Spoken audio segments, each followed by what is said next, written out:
ओशो का ये कथन, हम सभी एक ही वास्तविकता की अलग अलग अभिव्यक्तियां हैं, जीवन, अस्तित्व और व्यक्तित्व के संबंध में गहरे आध्यात्मिक और दार्शनिक विचारों को प्रकट करता है। इस कथन के माध्यम से ओशो ये समझाने का प्रयास करते हैं कि हम सभी, चाहे कितने भी अलग अलग दिखाई दें, मूल रूप से एक ही सार्वभौमिक वास्तविकता का हिस्सा हैं। हर व्यक्ति, हर जीव और हर चीज उस एक ही सत्य की अलग अलग अभिव्यक्तियां हैं जो हमें एक गहरे स्तर पर जोड़ती हैं। नंबर एक, वास्तविकता की एकता। ओशो का ये कथन हमें यह बताता है कि अस्तित्व में केवल एक ही वास्तविकता है। चाहे हम इसे ईश्वर, ब्रह्मांड, आत्मा या किसी अन्य नाम से पुकारें, वह एक ही वास्तविकता है जो हम सभी के भीतर विद्यमान है। हम सभी उसी वास्तविकता का हिस्सा हैं जो अपने विभिन्न रूपों में प्रकट हो रही है। यह वास्तविकता अदृश्य और अपरिभाषित हो सकती है, लेकिन यह हमारे अस्तित्व का आधार है। हर व्यक्ति, हर जीव और हर वस्तु उसी एक वास्तविकता की अभिव्यक्ति है, चाहे वह कितना भी अलग क्यों न दिखे। ओशो का यह विचार अद्वैत वेदांत वेदवाद के सिद्धांत से मेल खाता है, जिसमें कहा गया है कि ब्रह्मांड में केवल एक ही अद्वितीय सत्य है और हम सभी उसी के अंग हैं। नंबर दो, अलग अलग व्यक्तित्व, लेकिन एक ही स्रोत। ओशो के अनुसार हम सभी के व्यक्तित्व, शरीर और विचार अलग हो सकते हैं, लेकिन हम सभी का स्रोत एक ही है। हम भले ही बाहरी रूप से अलग दिखाई देते हैं, लेकिन हमारे भीतर जो चेतना है वह एक ही स्रोत से उत्पन्न होती है। ये समझ हमें इस बात की ओर ले जाती है कि हर व्यक्ति में वही दिव्यता और वही वास्तविकता विद्यमान है जो हमारे भीतर है। जब हम इस तथ्य को समझते हैं तो हमारे जीवन में प्रेम, करुणा और सह-अस्तित्व का भाव प्रबल होता है।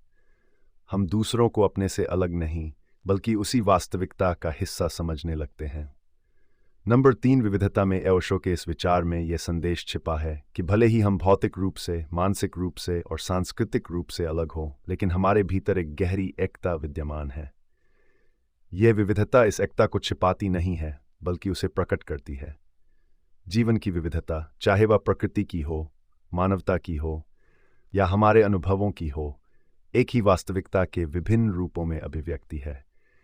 ये विविधता जीवन को सुंदर और जीवंत बनाती है, और जब हम इसे एक ही वास्तविकता के रूप में देखते हैं तो हम जीवन के प्रति एक नए दृष्टिकोण से प्रेरित होते हैं। नंबर चार, अहंकार और अलगाव की गलतफहमी। ओशो के अनुसार हमारे जीवन में जो सबसे बड़ी समस्या है वह यह है कि हम खुद को दूसरों से अलग मानते हैं।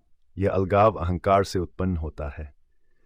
जब हम सोचते हैं कि हम दूसरों से अलग हैं तो हम अपने अहंकार के आधार पर जीवन जीने लगते हैं, लेकिन ओशो का संदेश है कि यह अहंकार और अलगाव एक भ्रम है।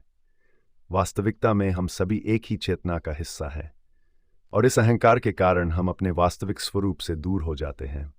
जब हम इस भ्रम को दूर करते हैं और ये समझते हैं कि हम सभी एक ही वास्तविकता की अभिव्यक्ति हैं, तो हमारा जीवन अधिक प्रेमपूर्ण, शांतिपूर्ण और सुसंगत हो जाता है। नंबर पाँच, अध्यात्म और विज्ञान का संगम। ओशो का ये विचार आधुनिक विज्ञान से भी मेल खाता है, विशेष रूप से क्वांटम भौतिकी से। क्वांटम भौतिकी के अनुसार ब्रह्मांड के सभी कण एक दूसरे से जुड़े हुए हैं, और जो कुछ भी अस्तित्व में है वह एक दूसरे के साथ एक गहरे स्तर पर जुड़ा हुआ है। ओशो का संदेश भी यही है कि हम सभी एक दूसरे से जुड़े हुए हैं, और हमारी ये एकता किसी बाहरी चीज पर नहीं, बल्कि आंतरिक वास्तविकता पर आधारित है। विज्ञान के इस दृष्टिकोण से भी हम ये समझ सकते हैं कि हम सभी एक ही ऊर्जा, एक ही चेतना का हिस्सा हैं, जो अलग अलग रूपों में प्रकट हो रही है। नंबर 6, वास्तविकता की खोज, आत्मज्ञान की ओर यात्रा। ओशो के इस विचार का एक और महत्वपूर्ण पहलू यह है कि हम सभी को इस वास्तविकता की खोज करनी चाहिए। जीवन का असली उद्देश्य यही है कि हम अपने भीतर की उस वास्तविकता को पहचानें जो हम सब में समान है। ओशो का ध्यान और आत्मज्ञान की शिक्षा इसी दिशा में है। जब हम ध्यान करते हैं तो हम अपने आंतरिक शोर को शांत करते हैं और उस वास्तविकता की अनुभूति करते हैं जो हमारे अहंकार और भ्रम से परे है। ये आत्मज्ञान हमें यह समझने में मदद करता है कि हम न केवल व्यक्तिगत अस्तित्व है, बल्कि उस सार्वभौमिक चेतना का हिस्सा है जो सभी में समान है। नंबर 7, प्रेम और करुणा। एकता की अभिव्यक्ति। जब हम ये समझते हैं कि हम सभी एक ही वास्तविकता की अलग अलग अभिव्यक्तियां हैं, तो हमारे जीवन में प्रेम और करुणा का भाव स्वतः ही प्रकट होता है। प्रेम वह शक्ति है जो हमें एक दूसरे से जोड़ती है और हमें यह एहसास कराती है कि हम सभी एक ही चेतना के विभिन्न रूप हैं। ओशो का प्रेम के प्रति दृष्टिकोण भी इसी सिद्धांत पर आधारित है। वह कहते हैं कि सच्चा प्रेम तभी प्रकट होता है जब हम अपने भीतर और दूसरों में उस एक ही वास्तविकता को पहचानते हैं। ये प्रेम केवल शारीरिक या भावनात्मक स्तर पर नहीं होता, बल्कि यह एक आध्यात्मिक स्तर पर होता है, जिसमें हम एक दूसरे के साथ एक गहरे संबंध को महसूस करते हैं। नंबर 8, अस्तित्व का सम्मान। जब हम ये समझ जाते हैं कि हम सभी एक ही वास्तविकता का हिस्सा हैं, तो हम अपने और दूसरों के अस्तित्व का सम्मान करना शुरू कर देते हैं। यह सम्मान केवल मानव जीवन तक सीमित नहीं होता, बल्कि सभी जीवों और प्रकृति के प्रति होता है। ओशो के अनुसार जब हम इस एकता का अनुभव करते हैं तो हम जीवन को एक नई दृष्टि से देखते हैं। हम समझते हैं कि हर चीज का एक उद्देश्य है और हर जीवित प्राणी में वही वास्तविकता विद्यमान है जो हमारे भीतर है। इससे हमारे जीवन में करुणा, सहानुभूति और सह-अस्तित्व की भावना प्रबल होती है। नंबर 9, जीवन की गहराई को समझना। ओशो के इस कथन का एक और महत्वपूर्ण पहलू यह है कि यह हमें जीवन की गहराई को समझने की ओर प्रेरित करता है। जब हम केवल सतही तौर पर जीवन को देखते हैं तो हम अलगाव, भिन्नता और संघर्ष को महसूस करते हैं। लेकिन जब हम जीवन को गहराई से देखते हैं तो हमें यह समझ में आता है कि हम सभी एक ही वास्तविकता का हिस्सा हैं। यह समझ हमें जीवन के प्रति एक नई जागरूकता और समझ प्रदान करती है। हम अपने विचारों, भावनाओं और कर्मों के प्रति अधिक संवेदनशील हो जाते हैं और जीवन को उसकी संपूर्णता में देखने की क्षमता प्राप्त करते हैं।